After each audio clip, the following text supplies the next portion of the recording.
Canon laser shoot LBP 1210 কিভাবে legal page তৈরি করবেন সেই বিষয়ে। তো প্রথমেই আমরা চেক করে নিই যে আমাদের পেজতে লিগ্যাল পেজটি আছে কিনা। তো এখানে দেখুন প্রিন্টার প্রপার্টিজে গিয়ে আমরা দেখছি যে আমাদের লিগ্যাল পেজটা আছে কিনা।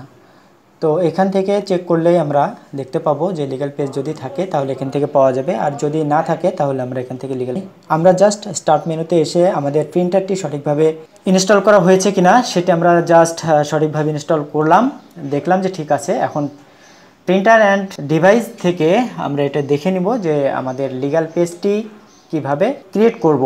তো এখান থেকে দেখুন লাস্টে গিয়ে আমরা লিগ্যাল যে অপশানটি আছে সেই অপশানটি সিলেক্ট করছি এবং লিগ্যাল এই অপশান থেকে আমরা জাস্ট লিগ্যাল যে অপশান সেই অপশানটি আমরা এখান থেকে খুঁজে বের করব, আর যদি না থাকে তাহলে সেটা আমরা ক্রিয়েট করব।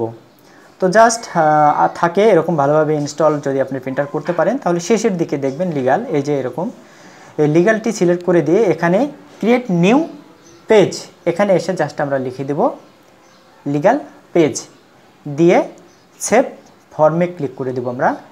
সেভ ফর্ম তার পূর্বেই আমরা পেজের যে মাপ আছে লেফট রাইট টপ বটম এই মাপটা দিয়ে নিব 25 সেন্টিমিটার করে, দিয়ে সেভ ফর্মে আমরা জাস্ট এখানে ক্লিক করে দেব। তো সব ওকে করার পর সেভ ফর্মে ক্লিক করে দিয়ে জাস্ট ক্লোজ করে দিয়ে আমরা বের হয়ে আসব। এখন আমরা প্রিন্টার থেকে দেখব যে আমাদের যে ফর্মটা ক্রিয়েট করলাম সেই ফর্মটি ওকে হয়েছে কিনা।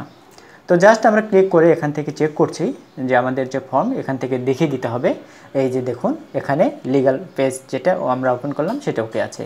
তো এখান থেকে অ্যাপ্লাই করে আমরা বের হয়ে এসে আমরা আবারও দেখি যে কিভাবে আমরা পেজটা সেট আপ করতে পেরেছি কিনা। প্রিন্ট প্রপার্টিজে আবার গিয়ে আমরা চেক করছি, দেখুন এখান থেকে এই যে লিগ্যাল পেজ আমরা পেয়ে গেছি। তো এই লিগ্যাল পেজ আমরা সুন্দরভাবে ক্রিয়েট করলাম, এখন জাস্ট আমরা এভাবে এটা ব্যবহার করব। তো ভিউয়ার্স বিষয়টি বুঝে গেছেন, যদি এই রিলেটেড কোনো প্রশ্ন থাকে তাহলে অবশ্যই প্রশ্ন করতে ভুলবেন না।